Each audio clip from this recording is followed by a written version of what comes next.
ጦርነቱ ቀርቧል ተብሏል። እስራኤል በቅርቡ ጠብቁ ብላለች። አሜሪካ ደግሞ በሚስጥር ያስቀመጠችውን አደገኛ የጦር መሳሪያ ልታወጣ መሆኑ ተሰምቷል። አሜሪካ የምታወጣው ፔንታገን ለክፉ ጊዜ ያስቀመጠውንና ምናልባት ከሩሲያ ጋር አሊያም ከቻይና ጋር ብፋለም ብሎ ለደህና ጊዜ ደብቆና ተጠንቅቆ ያስቀመጠውን መሳሪያ መሆኑም ታውቋል። በሺዎች የሚቆጠሩ ኪሎ ሜትሮችን መገስገስ የሚችለው ይህ መሳሪያ የሚወጣበት ምክንያት ደግሞ ብዙዎችን እያነጋገረ ነው። ኢራን በአሜሪካ እይታ ውስጥ ገብተው የነበሩ የሚሳኤል ማስወንጨፊያዎቿን እንደ ድንገት መሰወሯ አሜሪካን አስገርሟታል፣ አስደንግጧታል ነው የተባለው። የጦርነቱ መንፈስ በእስራኤልም ላይ የተጋባ ሲሆን በቅርብ ጊዜ ጠብቁ ብለዋል የእስራኤሉ የመከላከያ ሚኒስትር። ሀገረ እስራኤል ጦርነቱን ከአሜሪካ ጋር ሆነን አልቋጨነውም ስትልም አሳውቃለች። ነገሩ የውጥረት ሆኗል። በኢራንም በአሜሪካና በእስራኤልም በኩል ሁለቱም ተፋላሚዎች ራሳቸውን እያደራጁ የጎደለውን እየሞሉ ተተኳሻቸውን እያመቻቹ ነው ተብሏል። ይህ እንደተጠበቀ ሆኖ አሜሪካ ወደ እስራኤል የላከችው በሺዎች ቶን የሚመዝን የጦር መሳሪያም እንዲሁ መነጋገሪያ መሆኑ አልቀረም። በ24 ሰዓታት ጊዜ ውስጥ ነው በሺዎች የሚቆጠር ቶን የሚመዝን የጦር መሳሪያ ለእስራኤል የደረሳት።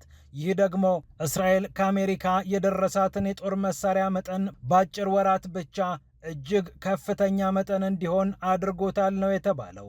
የአሜሪካ የኮንግረስ ሰዎችም ቀጣዩ ጦርነትን በተመለከተ ዝርዝር መረጃ እንደተሰጣቸውና በሚስጥር ጠብቁ እንደተባሉ አሳውቀዋል። የደረሰንን ነገር አንናገርም፣ ግን የአሜሪካ ጦር ምናልባት የሚገባበት ዕድል እንዳለ ስናስብ አዝነናል ብለዋል። በሚስጥር ስለ ቀጣዩ የጦርነት ምዕራፍ የተነገራቸው የአሜሪካ የኮንግረስ ሰዎች። ይህ እንደተጠበቀ ሆኖ ፔንታገን አወጣሁት ብለው ለሕዝብ ይፋ ካደረገው ገንዘብ በላይ አውጥቷል ተብሏል። 25 ቢሊዮን ዶላር ገደማ አውጥቻለሁ ብሎ የነበረው ፔንታገን ኧረ በእጥፍ ነው ያወጣኸው ተብሏል። የአሜሪካ ሚዲያዎችም ወሳኙ መረጃ እጃቸው ገብቶ ለዓለም በትነውታል። ፒያሳ ኔትወርክን ስትከታተሉ ሁሉንም በጥልቀት ታገኛላችሁ።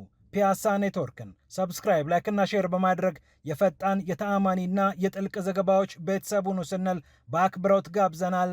አሁን ወደ ጉዳዮቻችን አለፍን።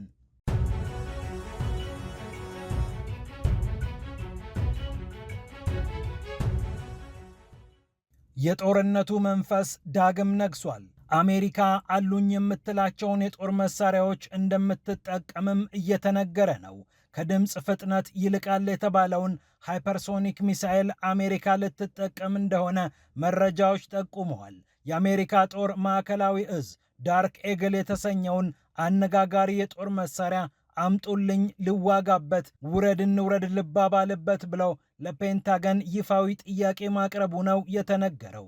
መረጃውን አገኘሁት ብሎ ያወጣው ብሉምበርግ እንደዘገበው አሜሪካ ስትጠቀምባቸው የነበሩ ሚሳኤሎች በኢራኑ ጦርነት በቂ ውጤት ስላላመጡላት ይህንን ለደህና ጊዜ አስቀምጣ የነበረውን የጦር መሳሪያ ለመጠቀም ተገዳለች ተብሏል። ኢራንን ለመደብደብ ተሰማርተው የነበሩት ኢላማቸውንም በትክክል ይመታሉ ተብለው የተነገረላቸው ፕሪሲሽን ስትራይክ ሚሳኤል የሚባሉት የሚሳኤል አይነቶች የሚጠበቀውን ውጤት አላመጡም ተብሏል። ሀገረ ኢራንም የተለያዩ ስልቶችን እየነደፈች ትገኛለች። የአሜሪካ ሚሳኤሎች መድረስ የማይችሉባቸው ቦታዎች ላይ የሚሳኤል መተኮሻዎቿን እና ማስወንጨፊያዎቿን እየሰደረች እያደራጀች እንደሆነ ተነግሯል። በዚህ ምክንያት ነው ዳርክ ኤግል የተሰኘውን አሜሪካ እጅግ በጣም በጥቂት አምርተዋለች የሚባለውን ሃይፐርሶኒክ ሚሳኤል ለመጠቀም ልትገደድ ትችላለች የተባለው። ጥያቄው ተጠይቋል። የመጨረሻው መልስ ባይሰጥም የምትጠቀምበት ዕድል ሊኖር እንደሚችል ተገምቷል። 2776 ኪሎ ሜትሮችን ፈትለክ ማለት የሚችለው ዳርክ ኤግል ሃይፐርሶኒክ ሚሳኤል ለቻይናና ለሩሲያ መመረቱ ሲነገር ቆይቷል። አሜሪካም በሚስጥራዊ ፕሮግራም ይዛው ነበር። ዳርክ ኤግል የጦር መሳሪያ በኢራኑ ጦርነት አሜሪካ የምትጠቀመው ከሆነ በታሪክ ለመጀመሪያ ጊዜ ይህንን ዘመናዊ ሚሳኤል ትጠቀመዋለች ተብሏል። አንዳንድ የሮኬት ስርዓቶቿ በኢራን ውጤታማ መሆን ባለመቻላቸው ዳርክ ኤግልን አሜሪካ ለመጠቀም እያሰበችበት ነው ተብሏል። ከሰሞኑ አክሲዮስ እንደዘገበው የአሜሪካው ፕሬዝዳንት ዶናልድ ትራምፕ ኢራንን ለአጭር ጊዜ የሚቆይ ግን ኃይለኛ ምት ማሳረፍ የሚችል ጥቃት እናጥቃት ብለው ከፔንታገን ሰዎች ጋር ስለመምከራቸው ሲነገር ቆይቷል። ኢራንም ኤፍ-15 የተባለውን የጦር ጀት ጨምሮ የአሜሪካ የጦር መሳሪያዎችን በረጅምም በአጭር ርቀትም መምታት በመቻሏ ምክንያት አሜሪካ አሉኝ የምትላቸውን ምናልባትም ለክፉ ጊዜ ይሆኑኛል ብላ ያስቀመጠቻቸውን የጦር መሳሪያዎች እንድትጠቀም አስገዳጅ ሁኔታ ተፈጥሯል። ይህ እንደተጠበቀ ሆኖ ጦርነቱ አይቀሬ ነው የሚያስብሉ ዘገባዎች እዚህም እዚያም እየተሰሙ ነው። የአሜሪካ የኮንግረስ ሰዎችም አዎ ጦርነቱ የሚቀር አይመስለንም ብለዋል።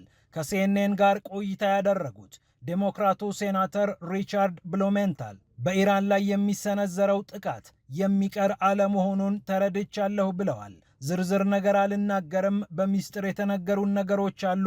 ነገር ግን ፔንታገን ኢራንን የሚመታበት እድል አለ፣ ይህም ጠረጴዛው ላይ ተቀምጧል ሲሉ ተናግረዋል።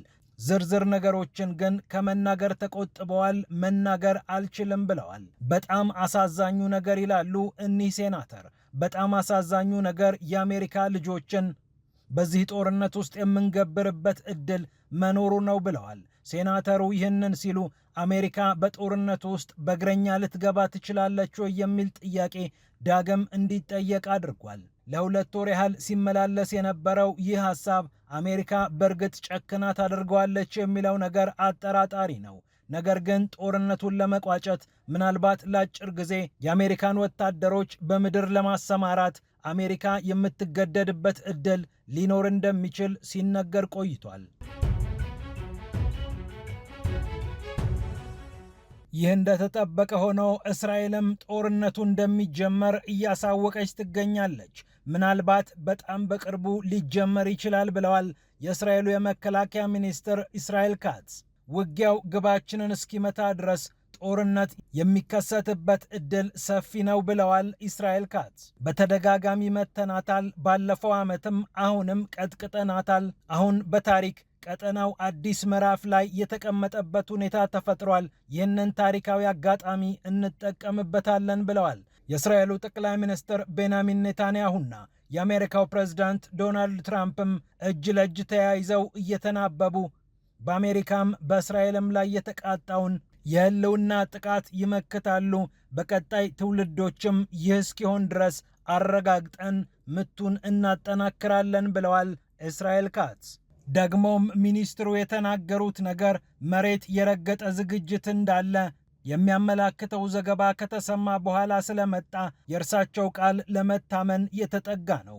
ምክንያቱም ሀገራቸው እስራኤል 6500 ቶን የሚሆኑ የአሜሪካ የጦር መሳሪያዎችን ስለተረከበች በ24 ሰዓታት ብቻ ነው 6500 ቶን የሚመዝኑ የጦር መሳሪያዎችን ቴል አቪቭ የተረከበችው። ራሱ የእስራኤል የመከላከያ ሚኒስቴርም ይህንኑ ጉዳይ አረጋግጧል። ቀለል ያሉና ከበድ ያሉ ታክቲካል ተሽከርካሪዎችን፣ ሌሎች የጦር መሳሪያዎችን እና በአየርም በምድርም የሚሰሩ እንደየአስፈላጊነቱ የእስራኤል ጦር የሚጠቀምባቸውን በርካታ መሳሪያዎችን፣ ተተኳሾችን እስራኤል አግኝታለች ተብሏል። ይህ ደግሞ ጦርነቱ ከተነሳበት ጊዜ አንስቶ እስራኤል ከአሜሪካ የተረከበችውን የጦር መሳሪያ የትየለሌ ያደርሰዋል። 115600 ቶን ያህል የጦር መሳሪያዎችን ነው አሜሪካ ለእስራኤል እንኪ ብላ የሰጠቻት። 115000 ቶን የጦር መሳሪያውን ለመስጠት ሀገራ አሜሪካ 403 ጊዜ በአየር መብረር አስፈልጓታል። 10 ጊዜ ያህል ደግሞ በባህር ኃይል መርከቦቿን አንቀሳቅሳ አሳልፋና ሻግራ መስጠትን ጠይቋታል። ታዲያ ይህ ጦርነት እየወጣበት የሚገኘው ገንዘብ ጉድ እያስባለ ይገኛል። ፔንታገን በይፋ 25 ቢሊዮን ዶላር ገደማ ለዚህ ጦርነት አውጥቻለሁ ቢልም ነገሩ ሌላ ነው ይላል የሲቢኤስ ዘገባ። የአሜሪካው ሲቢኤስ የአሜሪካ ባለስልጣናትን አናግሮ የሰራው ዘገባ እረ ፔንታገን ከዚህም እጥፍ አውጥቷል የሚል ነው። ባለስልጣናቱ ለሲቢኤስ እንደተናገሩት ፔንታገን አወጣውት ያለው 25 ቢሊዮን ዶላር ሳይሆን አሜሪካ በትክክል ያወጣችው 50 ቢሊዮን ዶላር ገደማ ነው። ይህ ደግሞ እጥፍ እንደማለት ነው። አሜሪካ በፕሬዝዳንቷ ዶናልድ ትራምፕ አማካኝነት ዘመቻ ኤፒክ ፊውሪ ብላ የጀመረችው ጦርነት በእርግጥም ብዙ ገንዘብ እያስወጣት ይገኛል። ታዲያ ሲቢኤስ ልብ አድርጉልኝ ብሏል። 50 ቢሊዮን ዶላር የወጣው አሜሪካ በጦርነቱ ለተኮሰቻቸውና ሲተኮስባት ለመከተችባቸው የጦር መሳሪያዎች እንጂ ለሌሎቹ አይደሉም። ለምሳሌ ኢራን ለአየር መከላከያ ስርዓት ወሳኝ ግብዓት የሆነውን የራዳር ስርዓት ስትመታ፣ በአሜሪካ የጦር ቤዞች ላይ የተለያዩ ጥቃቶችን ስትፈጽም፣ አውሮፕላኖቿን በእሳት ስታያይዝ አሜሪካ ገና የሚጠበቅባት ወጪ አለ። ይህንን ወጪ አያካትትም ይላል የሲቢኤስ ዘገባ። ፒያሳ ኔትወርክን ስትከታተሉ ስለቆያችሁ ክብረት ይስጥልን ብለናል። ፒያሳ ኔትወርክን ሰብስክራይብ፣ ላይክና ሼር በማድረግ የፈጣን የተአማኒና የጥልቅ ዘገባዎች ቤተሰብ ሁኑ ስንል በአክብሮት ጋብዘናል። ሰላም ለዓለማችን።